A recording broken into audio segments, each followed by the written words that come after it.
Good evening and welcome to this week's edition of Tigers Roar here on Pelican Sports TV. I'm Tommy Chrysant.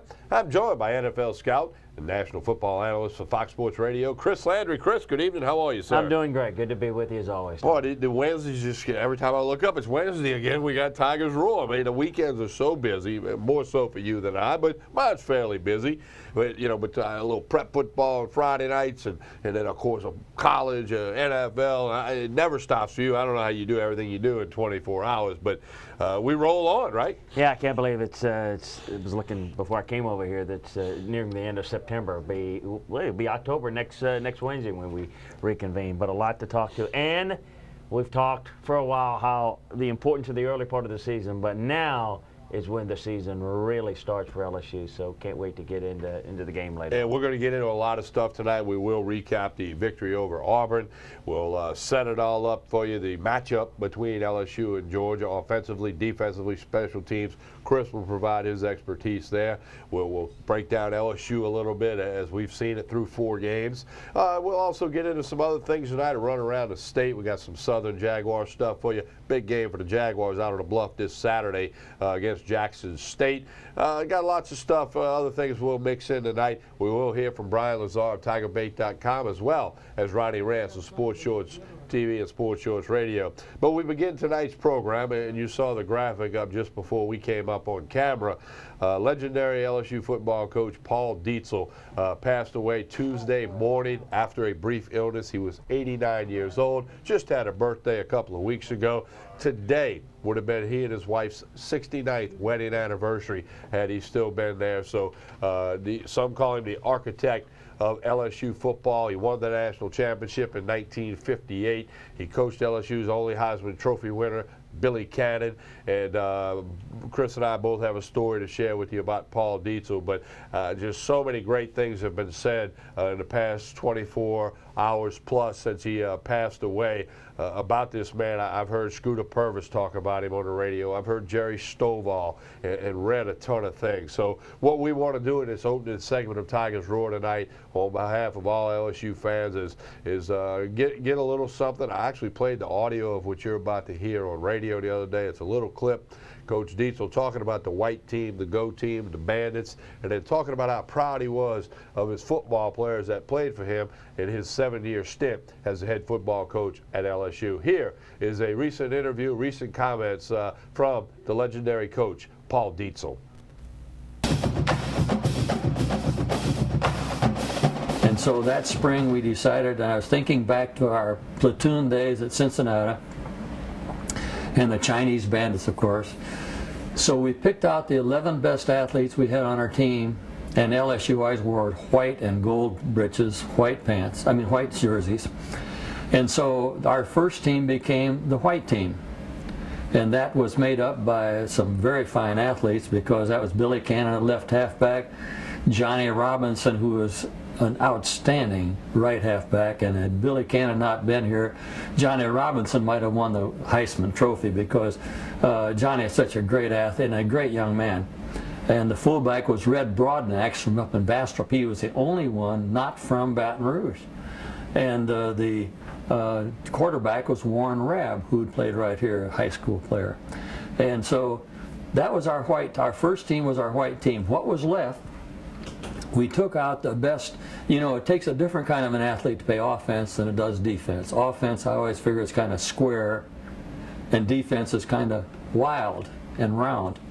But nonetheless, it became very obvious that we had some people that could play offense, but they couldn't play defense. And so we picked out the 11 best offensive players, and they became the gold team, which was shortened down to the go team. And then what was left over became the Chinese Bandits. The 11 best defensive players we had left became the Chinese Bandits. So they were really a fun bunch, and it's amazing how many of them, almost every single one of them, have done so well in life. Of course, that entire 1958 team makes me proud of them every day when I see them, because we've got doctors and lawyers. They're all doing extremely well. I've been very proud of them. The one thing that I always emphasize, you've got to be the best that you can be. Now, maybe you can't be an All-American or All-Conference player, but you can be the best that you can be.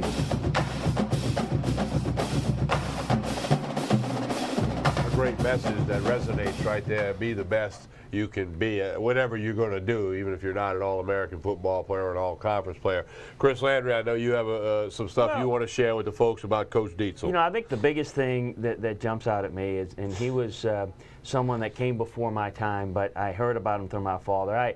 I grew up loving LSU football. My mother and father took me to LSU games as a kid, and I heard about Coach Dietzel, and I got to meet him and know him a little bit as I was a young coach at LSU in the 80s. But the thing that just jumped out at me was he was, like a lot of great coaches, an innovator. And just what I'd like to share is at the time that he came in the 50s, LSU had success in the 30s, and Coach Bernie Moore, but the program had slipped. And he came in through great organizational skills, built this program in kind of the modern era, if you want to consider that area, the 50s, the modern. You know, the facilities there were some upgrades there, but it's the main thing. He worked with Sid Gilman, the father of the modern-day passing game, worked for Earl Red Blake at the West Point, and also worked with Vince Lombardi, who was on that staff. Worked for Bear Bryant as an assistant when Bear was at Kentucky. So he had a great heritage and a great background, and you see Coach Mack and the members of the staff with him. But Tommy, the thing, he was innovative in this regard. He changed the way the players were taught football in the classroom, how they went about teaching it, made them take notes and look at film and how to study and how to grade players. He was the first one that established things such as coaches' television shows and radio shows. He was the first one to publicize LSU football.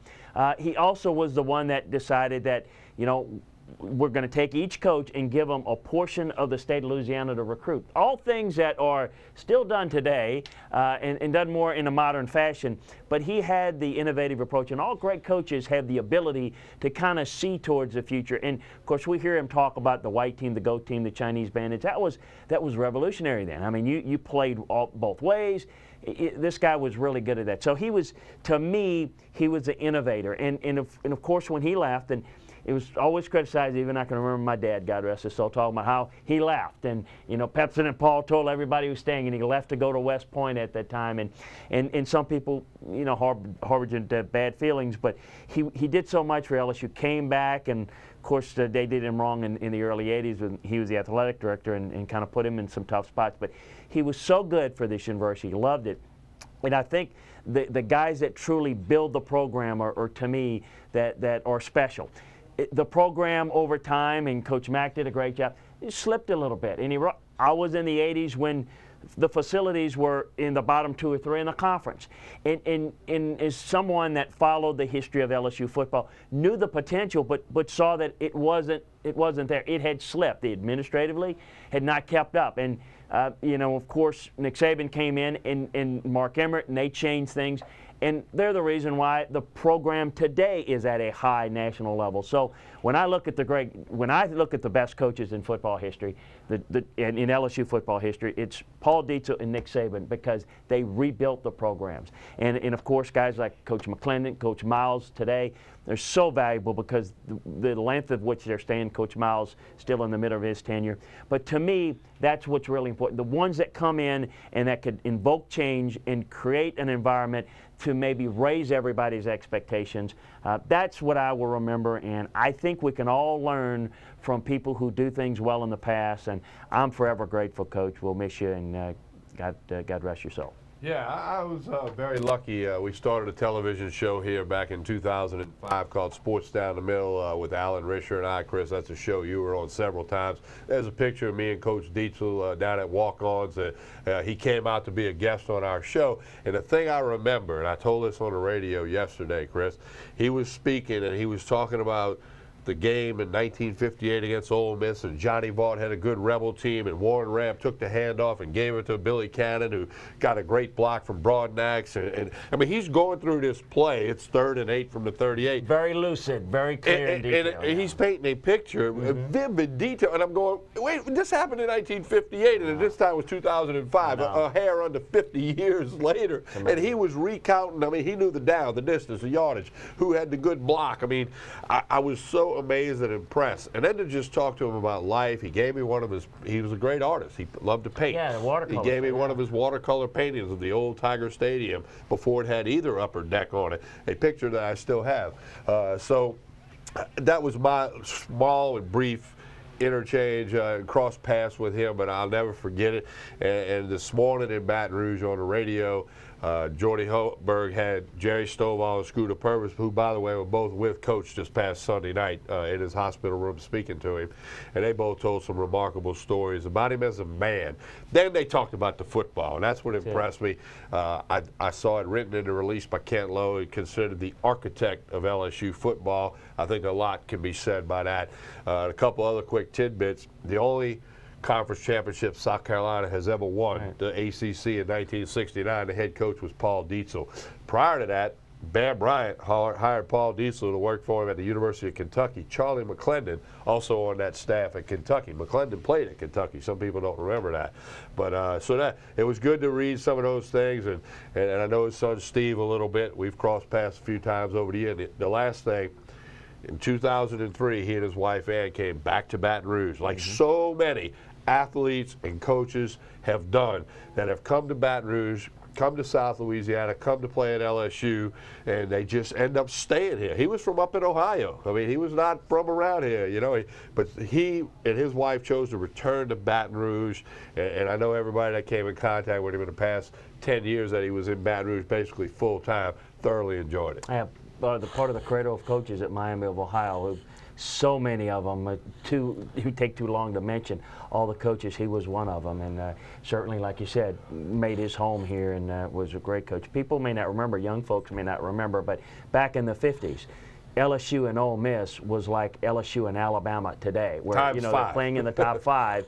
I mean, it was, and of course Ole Miss. And I mention that because recent stuff with the show about the Mannings and the Ole Miss history's come out, but it shows you how times have changed. And again, I am so grateful for what he did in terms of his innovative qualities and taking the LSU program to the highest level. And then, you know, over time, again, it slipped, but we're very, very fortunate that people like himself that has allowed this LSU program to be as great as it is today. Well, everybody in the LSU community and in South Louisiana will miss Coach Paul Dietzel. We'll come back. We'll do a little LSU Auburn recap for you. We got plenty. Stick with us. This is Tigers Roar.